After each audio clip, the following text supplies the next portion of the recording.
you guys? Welcome back to In Depth with Him. A lot has been going on these past few weeks, past few months actually.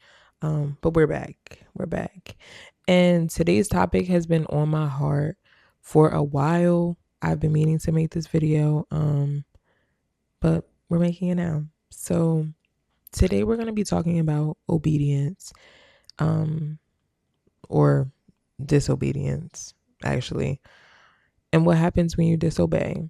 For a while, I thought that disobedience was just you making the wrong decision and you could just repent and, go about your business, move on. But I lacked the understanding that every decision you make, every form of disobedience specifically, comes with consequences. And just because we think of them as small consequences does not negate the fact that it comes with consequences. All throughout the Bible, we see people who have disobeyed God and have had to suffer the consequences of that. And it's not because God is a punisher, but because he is a just God. And a lot of the times, our consequences actually help refine us, they actually help us mature in Christ. And I've been realizing that a lot of my disobedience have been because of my lack of trust in God. Um, that I don't trust that he knows what's best for me. And I know it sounds crazy, like he knows all, he sees all. Like, how do you just not trust him? But there's like a deep rooted trust issue that he is actively working out. And yeah, but he has been so merciful to me. But I've had to suffer the consequences of not obeying him, not obeying direct commands by him. He's given me something, a word, and I should do it and I don't, and then I suffer. And sometimes it's not a consequence like we think of them. Sometimes it's like lack of peace, lack of clarity, lack of intimacy with him. It isn't always as severe as what we're going to talk about today. And a lot of times I would feel like, oh my gosh, I'm disobeying God. Like, does it mean I don't love him as much as I say, as much as I feel I do? And no, that's not the case. We disobey, or I, speaking for myself, disobey literally because sometimes I just want to do what I want to do. And as crazy as that sounds, it's me being honest. And I know you probably have gone through a situation where you felt that way too. Um, so sometimes it's lack of trust in him and his plan for our lives. Sometimes it's just wanting to be rebellious and wanting what we want. Um, because that's just in our like human nature to have those feelings. And it could be a various of reasons, but I do want to talk about the consequences of disobeying him, but also even in that same breath, talk about him being such a just God and such a merciful God and gracious God that even though we do suffer the consequences, he still restores us. So the person that we're going to be talking about today is Lot's wife. She actually doesn't have a name in the Bible. It's just Lot's wife, but her story is very important, and it's even referred to in another book of the Bible. We're going to be reading in Genesis, but she's also talked about in Luke. So yeah, we're going to go over what happened to Lot's wife. Sad, tragic story, but so super duper important. So to give a little context, Lot is Abraham's nephew. Um, they were together at one point in time. They separated.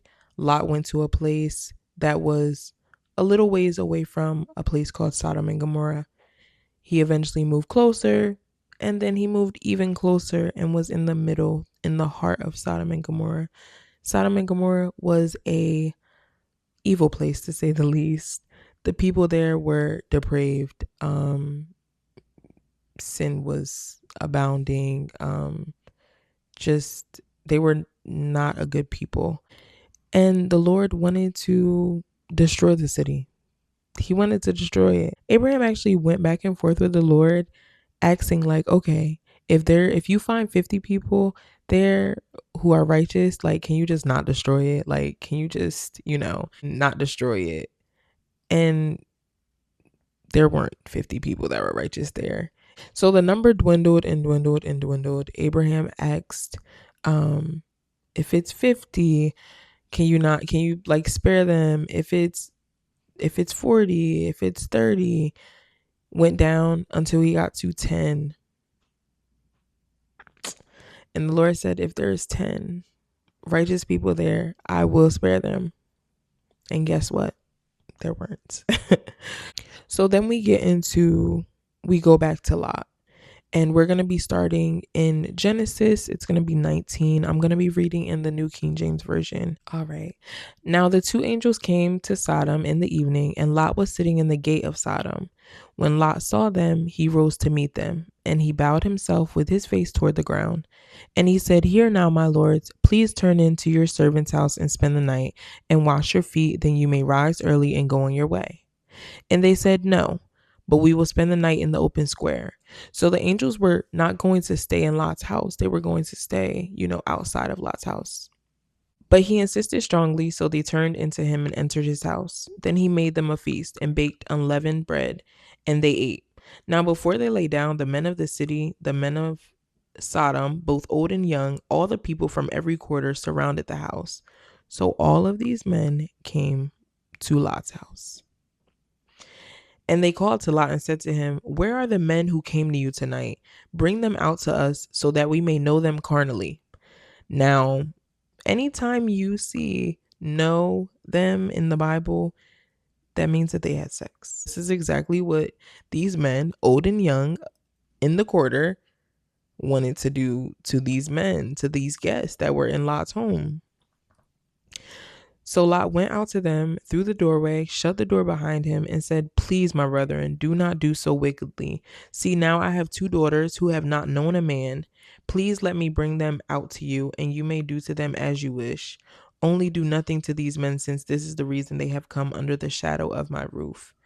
So Lot was willingly giving up his virgin daughters to these depraved men.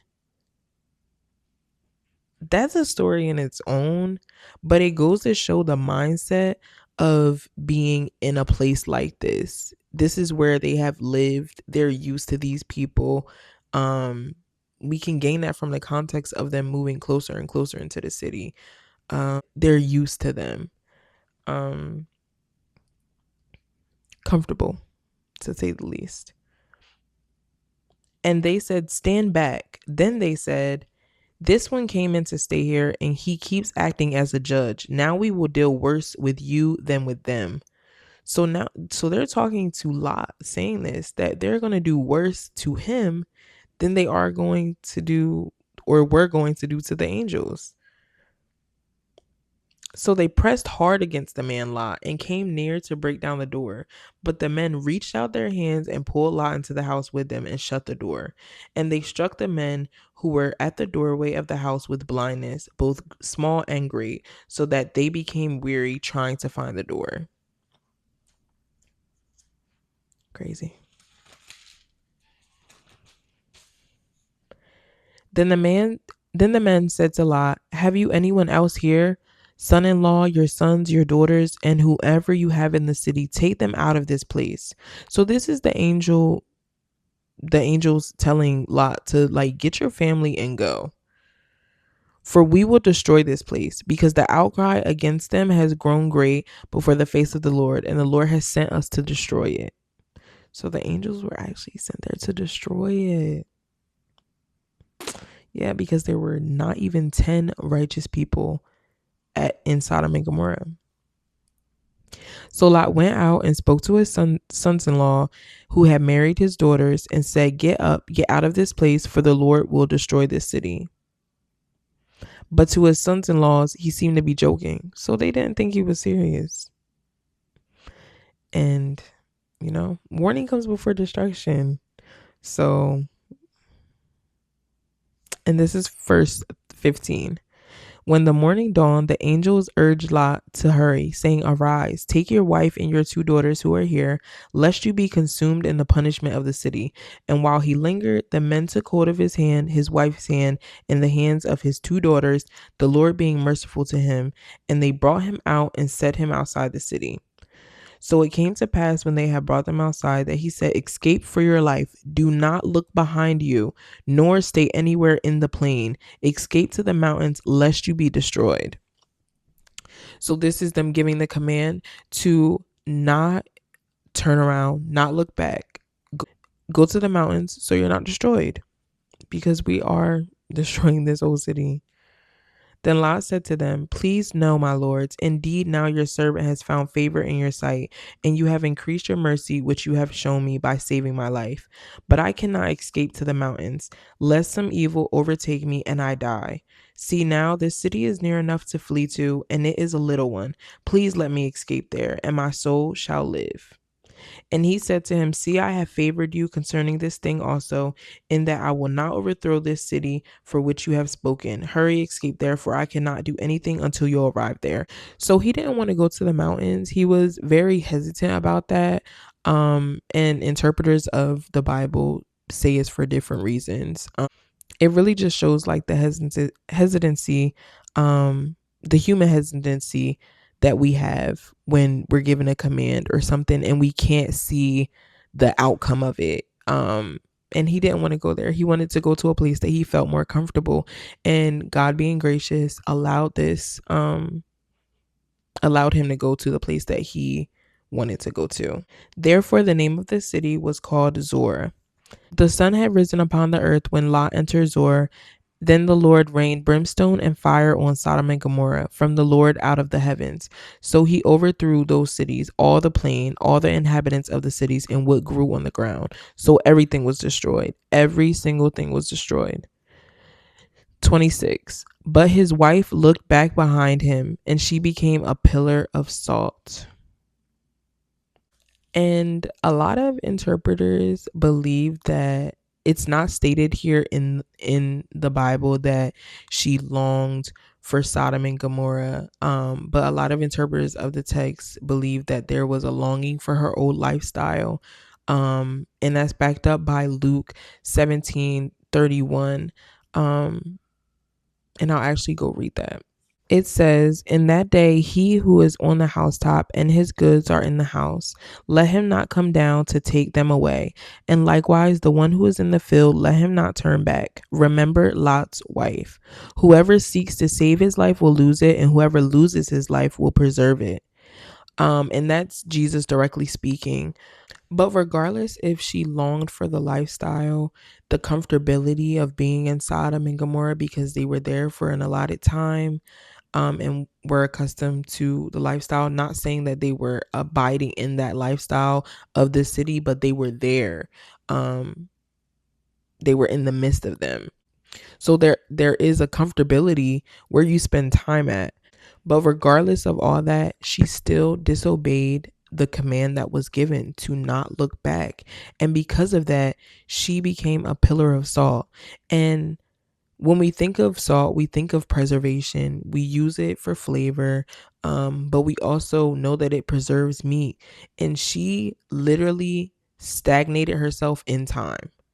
Like, looking back to things that God is telling you to leave in the past, stagnates you. It can stagnate you.